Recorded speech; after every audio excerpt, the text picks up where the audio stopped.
Mais nous voyons avec Moïse que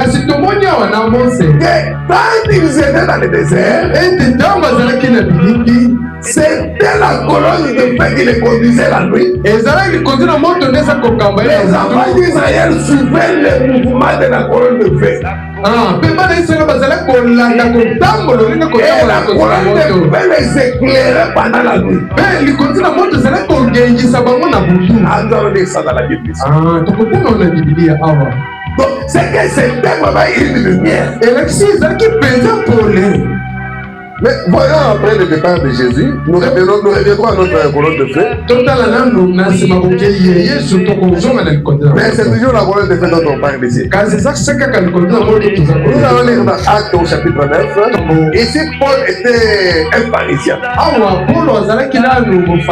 Il était un docteur de la loi. Il connaissait très bien les Torah ou bien la Bible de l'époque.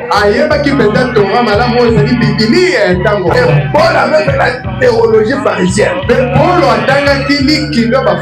Il était au pied de Gamaliel. C'est Gamaliel qui lui avait enseigné. C'était un grand enseignant. Comme il était en chemin, c'est la Bible. La Bible dit, comme il était en chemin et qu'il approchait de Damas, tout à coup, une lumière venant du ciel resplendit autour de lui. Il tomba par terre et il entendit une voix qui lui disait, Saul, Saul, pourquoi me persécutes-tu? Il répondit, qui es-tu, Seigneur? Paul ne pouvait pas appeler n'importe quoi Seigneur.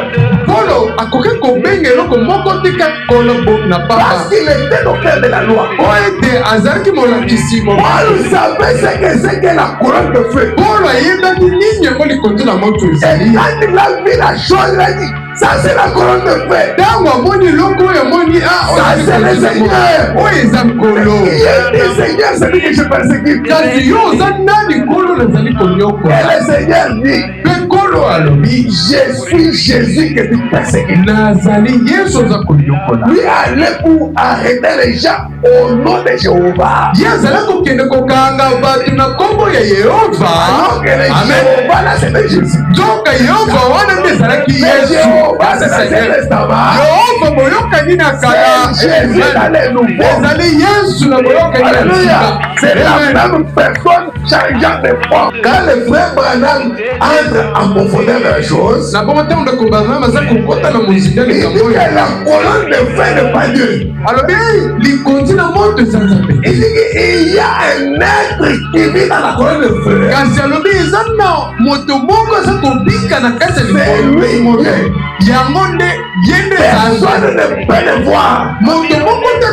Il se couvre de la colonne de feu comme de manteau. Est-ce que la Bible le dit? Oui, voyons un peu. Qu'est-ce que David nous dit dans le psaume? N'oubliez pas que nous parlons de la colonne de feu. Peut-être qu'on va essayer de toucher ça après. Psaume 104, ici c'est le roi David. Et il dit ceci. Mon âme bénit l'Éternel. Éternel mon Dieu, tu es infiniment grand. Tu es revêtu d'éclat et de magnificence. Tu es revêtu d'éclat. Donc ça c'est ce que Paul a vu. Il éclaire tant de lumière. C'est ce que Paul dit, David dit. Amen. Tu es revêtu d'éclat et de magnificence. Il s'enveloppe de lumière comme des manteaux.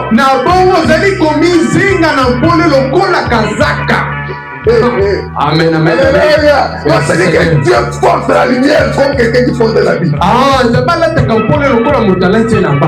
Dans voilà la colonne de feu. Dans mon monde il continue moto. Dieu est voilé dans la colonne. Nzambe sipa mina kati ya kolonne moto. Alléluia. Amen.